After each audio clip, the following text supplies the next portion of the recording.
They still talk about that summer in Whistler Ridge, the one where the ground cracked like old leather and the sun turned tin roofs into hot pans. Dust danced down the main road like it had nowhere better to go, and the wind carried more secrets.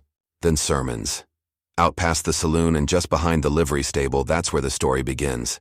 She was no more than a shadow at first, crouched low, back to the world, her dress torn like it had lost a dozen fights.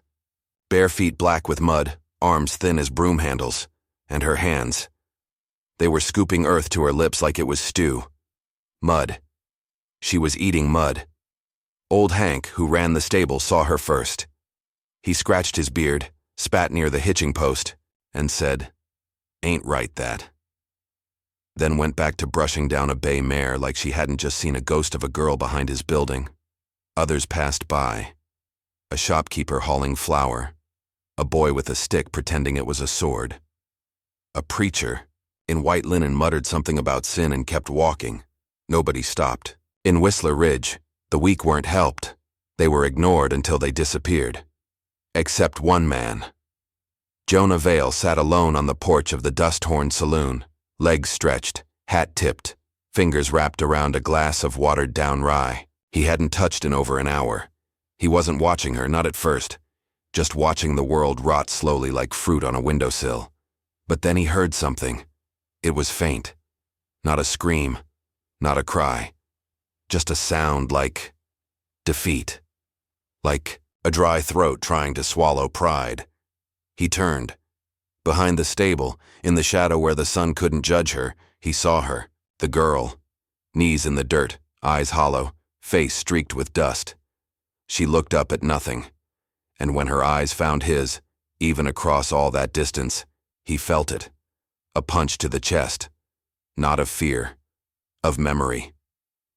Years back, when dust fever came ripping through the valley, Jonah had buried his wife and daughter 3 days apart. He hadn't spoken much since, sold off his ranch, moved into a shack on the rim of Dead Horse Ridge. Folks figured he'd gone mad or worse, but he never gave them reason to ask twice. But something in this girl's gaze wasn't madness. It was hope starving to death. Jonah stood slow. The floorboards beneath his boots groaned like they weren't used to the weight no more. He grabbed the tin cup from his saddlebag, stepped off the porch, and walked across the dirt road. The wind kicked up a little, sending grit into his boots and stinging his cheek. He didn't flinch. By the time he rounded the corner of the stable, she'd curled into herself like a kicked dog. Her hands trembled. There was blood under her fingernails. Jonah knelt, knees cracking like dry timber, and poured water from his flask into the tin cup. "Here," he said, voice like gravel in years. She flinched but didn't run. He set the cup beside her and waited. Not a word more. She stared at it like it might bite. Then, slow as a prayer, she reached out, took it in both hands, and drank. Not fast, not greedy. Like she was afraid it'd vanish if she blinked.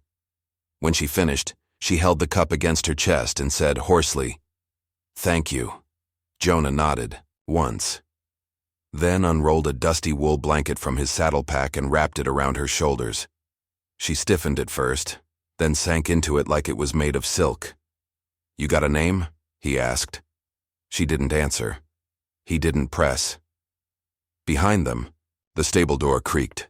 Hank leaned out just enough to shout, "You keepin' her, Vale?" Jonah turned his head slow. His look was enough.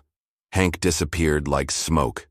They walked together back to Jonah's horse, her legs barely holding, his steady like fence posts. He helped her up, quiet as ever, and they rode toward the edge of town, past the saloon, past the church, past the graves on the hill that wore names only he remembered. No one stopped them. No one dared. Whispers followed, though. "That girl ain't right. Don't you know what they say about Jonah Vale? Thought he was dead." Back at his shack, a lean-to of sun-bleached boards and cactus shadows, Jonah lit the stove and set beans to simmer. She curled on the old cot, still wrapped in the blanket, eyes open but far away. He gave her a jar of peaches. She opened it like it was gold. That night, as thunder rolled in the far distance and coyotes howled like drunk choir boys, Jonah sat on the porch with his rifle across his lap. Not for show, just habit. Inside, the girl slept, mouth parted, hands clutched tight to the edge of the blanket like it was all she owned. Maybe it was. Jonah looked to the stars, then down the path they'd ridden. Somewhere back there, trouble was coming. He didn't know how or when, but trouble always follows a girl too scared to speak her last name. He closed his eyes and saw his daughter again, hair tangled from the wind, cheeks sunburned, a fever that wouldn't break no matter how many cold cloths he laid on her brow. He'd buried her beside the cottonwood tree, carved her name in the wood with his hunting knife, then never spoke it again. Until now. He whispered, so quiet only the night could hear. Safe now. That's all that matters. And somewhere inside the shack the girl stirred, just a little, like maybe she heard him. She didn't speak much at first, just quiet nods, occasional yes or no when asked if she was hungry or cold. Jonah didn't push. He knew silence better than most men, had lived in it so long he wore it like a second skin. On the third day, after a breakfast of dry bread and black coffee, the girl finally said something new. Her voice was a whisper with a splinter in it. Delia. Jonah didn't look up from where he was sharpening his knife. That your name? He asked. She nodded. He nodded back. That was enough. The shack stood a few miles past where the cacti stopped trying. Wind howled through the gulch behind it, and the land beyond ran dry for 30 miles before touching the bones of the old riverbed. It wasn't much, but Jonah had made it livable. One room, one cot, a battered stove, and a fence he'd mended, too many times to count. Delia had taken to sleeping with her back against the wall, the blanket wrapped so tight it nearly disappeared around her. Her eyes scanned corners, windows, shadows, like she expected something bad to crawl through. She flinched at slammed cabinet doors, avoided the sound of boots, wouldn't sit if anyone else was standing. Jonah recognized the signs. So he started, small. Stir the beans till they don't bubble, he said one morning, handing her the wooden spoon. She did. Careful. Too careful. Next day, he pointed to the water pump. Draw a bucket. You'll need it for dishes. She did. Arms shaking from the handle's resistance. He showed her how to patch a fence, how to tie a lead rope, how to toss a saddle blanket just so a horse wouldn't buck. She watched everything like she'd be punished for blinking, but she learned. The sun rose and fell like it had somewhere better to be. Days were quiet, nights quieter. But inside that silence, something fragile began to grow. Not trust. Not yet, but something close to a truce with the world. Then came the nightmares. Jonah heard her cries through the thin wall, sharp, muffled, terrified. One night she screamed a word that chilled him more than any winter wind. Fire. When he opened the door, she was curled on the cot, fists tight, sweat shining on her brow. Her mouth moved, whispering names like she was listing ghosts. He didn't wake her. Just sat in the chair across the room and waited for morning. 2 weeks after she arrived, Jonah rode into town for flour and nails. The saloon quieted as he passed. The general store clerk kept glancing toward the door like someone might follow him in. You got company out there, Jonah? Asked Sheriff Deke Holloway, a man whose belly had grown as wide as his jurisdiction was thin. Jonah looked at him. Just the wind and coyotes. The sheriff scratched at his jaw, not buying it. Funny, Hank said he saw a girl riding your mule, pale thing, eyes like a spooked colt. Jonah paid for his goods and left without answering. The next day, the dust brought a visitor, a single rider, lean, sharp-cheeked, badge glinting under his coat. His horse kicked up the red dirt like it hated the road. Delia saw him first and dropped the basin she was washing. Jonah stepped onto the porch as the rider approached. Afternoon, said the man. Deputy Clay Dyer, sheriff sent me to follow. Up on some rumors. Jonah didn't move. You're a long way from town for rumors. The deputy smiled thin. Folks say you've taken in a girl. Looks half dead. Maybe from up north. Maybe from one of them camps. Jonah's grip on the doorframe tightened. What she's running from ain't my concern, the deputy went on. But if she's part of a criminal matter, harboring her could be trouble. Behind him, Delia had frozen by the well. Her knuckles turned white on the bucket rope. Jonah stepped down. "You got a warrant?" "No." "Then you've said enough." The deputy squinted. "She with the preacher?" Jonah didn't answer. Clay turned in his saddle. "If she is, you'll want to watch your back. Them folks don't let go easy." That night, Jonah found Delia curled on the floor by the stove, not the cot. The blanket was clutched to her chin. Her eyes were wide but far away. "They'd brand us if we talked," she whispered. "Burned the skin right off some girls' backs. Said it marked the impure. We'd scream, and they'd sing louder." Jonah crouched beside her. "You ran. From him?" She nodded. "They coming?" Another nod. He sat back, rubbing his palms. 12 years ago, he'd buried his guns beneath the floorboards. Swore never to touch them again. Swore on his wife's grave and his daughter's memory. He'd kept that promise. Even when thieves rode through. Even when drunks came looking for a fight. Even when the world spat at his boots and dared him to swing. But Delia's hands were shaking, and the ghosts were stirring. That night, he dug. Under the cot, behind the old floorboard, buried beneath oilcloth and gilt, the guns were still there. One Colt Peacemaker. One lever-action Winchester. One leather belt with 6 loaded shells. They smelled like iron and memory.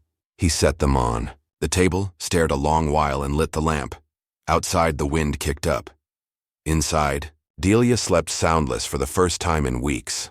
Jonah didn't sleep at all. The storm rolled in with no warning, a fistful of fury sweeping across the desert like it had unfinished business. Wind screamed through canyon passes, flinging grit like buckshot. The sun disappeared behind a wall of red dust, and by sundown, the sky turned the color of old bruises. Jonah Vale stood on the porch, lantern burning low at his side, hat pulled down over his brow. He smelled them before he saw them. Horses, sweat, leather, gun oil. Trouble had a scent, and this one rode in with purpose. 3 riders emerged from the haze.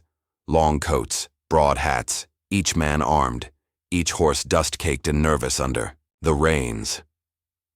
They stopped at the edge of Jonah's yard, where the dirt path met the jagged stone line he'd laid years ago, the only thing that marked his land from the rest of the world. The man in front raised his hand. "You Jonah Vale?" he called, voice smooth as river-worn bone. Jonah didn't answer. He simply stared. The lantern flame danced on his cheek. The speaker smiled beneath a pale beard. "I'm Brother Ellis. This here is Brother Cain, and the quiet one's brother, Levi. We ride from God's Hollow. Heard you got something belongs to us." Jonah didn't blink. "Ain't got much of anything." The second man, Cain, tilted his head. "The girl, little Delia, she's been marked by the prophet. Promised to his flock. She's safe here," Jonah said. "Safe?" Brother Ellis echoed, amused. "No one's safe out of the light. She's taken what don't belong to her. A sacred name, a path she rejected. That path don't end with you." Jonah's hands rested loosely at his sides. He wasn't armed. Not that they could see. But the way he stood made the horses uneasy. "She ain't going back," he said. Levi, the quiet one, finally moved. Spit hit the dirt like punctuation. Ellis smiled again, slow and unsettling. "You're an old man with a shack and a cot. We're the righteous sword of God." Jonah's eyes narrowed. "Then tell God he's got dull blades." They didn't attack. Not yet. Instead, they turned their horses and disappeared back into the storm, vanishing into the swirling dust like phantoms. But Jonah knew they'd return. Wolves always circled before they bit. He stepped inside and bolted the door. Delia was crouched by the wood stove, eyes wide, blanket clutched in both fists. Her voice barely cleared her throat. "They're his men," she said. "Cranes, Isaiah Crane." Jonah nodded. She hesitated, then asked, "Are you scared?" Jonah looked down at the floorboards. "I've known fear. This ain't it." He lit another lamp and set a kettle on the stove. Delia sat in silence, back against the wall. "I need to tell you something," she whispered. He sat across from her. "I saw you once. Months ago. You rode into town, just passing through. I was with the preacher's camp. but I snuck out to get water from the well, near the stable. I saw you sitting outside the saloon, just sitting, like the world didn't own you anymore." Jonah didn't speak. Delia's voice trembled. "I ran that night, me and my friend Lydia. We got caught. She swallowed hard. They made an example of her. Said she whispered lies to the others.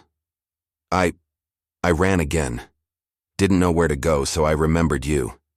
You looked like someone who'd do something if he had to. So I waited. Ate dirt. Waited till you saw me." Jonah leaned forward, elbows on his knees. "You chose me." She nodded. Jonah exhaled slow. Dust swirled in the lantern glow. The shack seemed to shrink around them. "Crane," he muttered. "I've heard that name. He calls himself the Prophet," Delia said. "He's got 20, maybe more, all loyal, all armed. All think they're part of some holy war." Jonah stood and walked to the far corner of the shack. The floorboard groaned beneath his weight. He knelt, lifted it. The Colt peacemaker stared. Back up at him like an old enemy. The holster beside it still smelled of sweat and bad choices. He picked it up, heavy and cold in his hand. Delia watched, not speaking. Jonah didn't put it on, just stared. Later that night, Jonah saddled up and rode alone to the hill past the cottonwood tree. Moonlight spilled across the grave markers, wooden, cracked, worn by sun and silence. He knelt beside the largest one, his wife's. He sat, the Colt at the base of the grave. "I tried," he said aloud. "I tried not to be him anymore." The wind picked up. Somewhere, a coyote howled. A hawk screamed far off in the hills. Jonah's jaw tightened. "She picked me, Rachel," he whispered. "Picked me. I can't let her down." He stood slowly, hand on the gun. "If I pick it back up," he murmured, "will you forgive me?" "No," answer came. Just the rustle of wind in the brittle grass. But he took the silence as permission. By morning, the dust storm had passed, leaving behind a dead stillness that clung to every surface. Delia stood at the window, watching the horizon. Jonah sat at the table, cleaning the Winchester with practiced hands. The gun hadn't been fired in 12 years, but it came alive in his grip like it had never left. "She belongs to the flock," he said, echoing the rider's words. Delia turned. "They'll come back." Jonah chambered around. The sound echoed like thunder in the quiet shack. "Let 'em." By sunrise, Jonah Vale was already in the saddle, his coat pulled tight and the Colt strapped high on his hip. The old Winchester rode in a scabbard along his horse's flank, oiled and loaded. He didn't leave a note. Didn't say goodbye. Delia woke to the sound of hoofbeats and an empty chair. In town, the morning was still. Too still. No clang from the blacksmith's forge, no creak of shutters or church bell ringing. Just heat crawling up the boards and a tension heavy as lead. Jonah's boots hit the dusty road like hammers on nails. People peeked from windows. Eyes widened, a few whispered. "That's Vale, but he ain't walking like Vale." The church stood at the edge of Whistler Ridge, a clapboard shell with a broken steeple and faded cross. That day, it held no sermons, only men with guns, and one shaking girl tied to the altar rail. Brother Ellis leaned on the pulpit, coat open, pistol easy at his side. "Welcome," he called, voice thick with false kindness. "You come to repent?" Jonah stopped at the doors.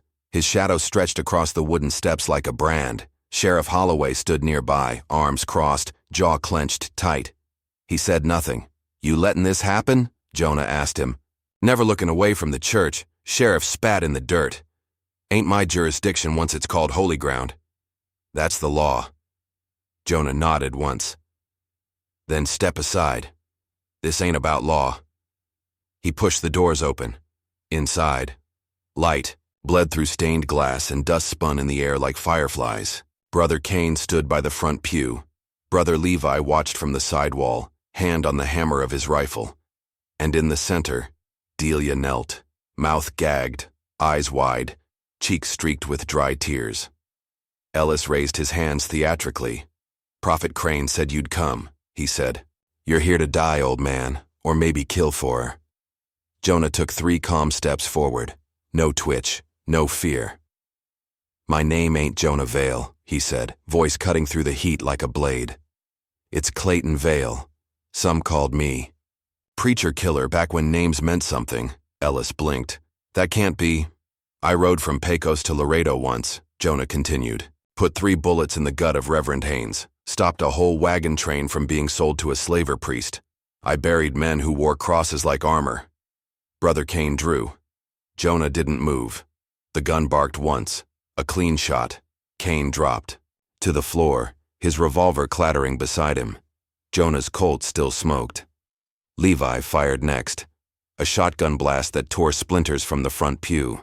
Jonah dove behind a bench, rolled, came up with the Winchester and fired once, twice. The first shot hit Levi's shoulder. The second, his throat. He fell like a sack of meal. Ellis backed toward the altar, grabbing Delia by the hair, pressing, his gun to her head. You think you're cleansing something, Vale, he shouted. You're just an old dog biting at thunder. The prophet will come, and he'll wash you clean in fire. Jonah's eyes were steady, his breath calm. You ain't the prophet. I ain't.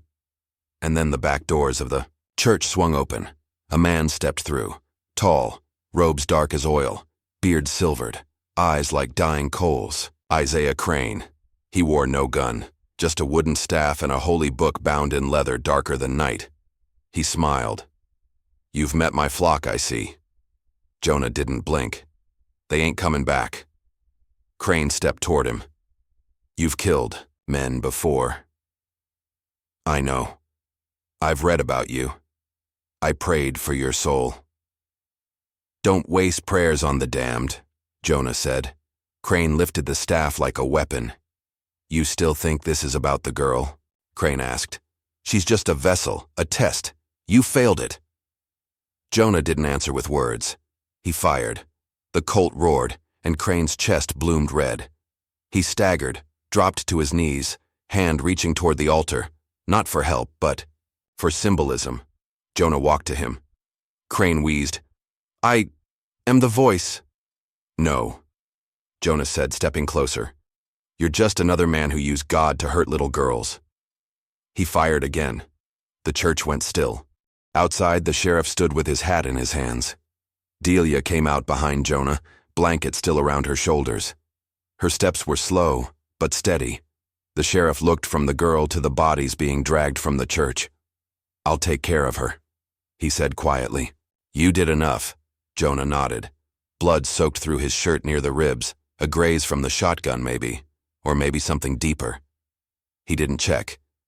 He mounted up, face carved from stone, and looked once more at Delia.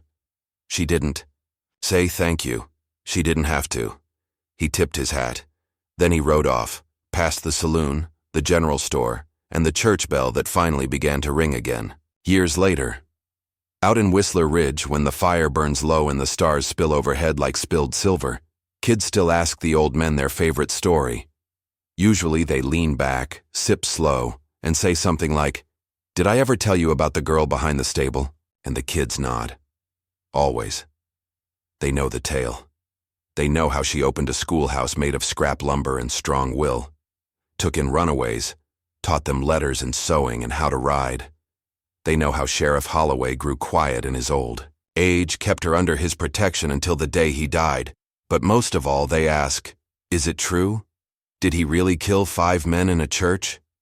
And the storyteller, always someone new, always someone old, leans forward, spits tobacco and says not 5, 4 men and 1 devil wearing a cross.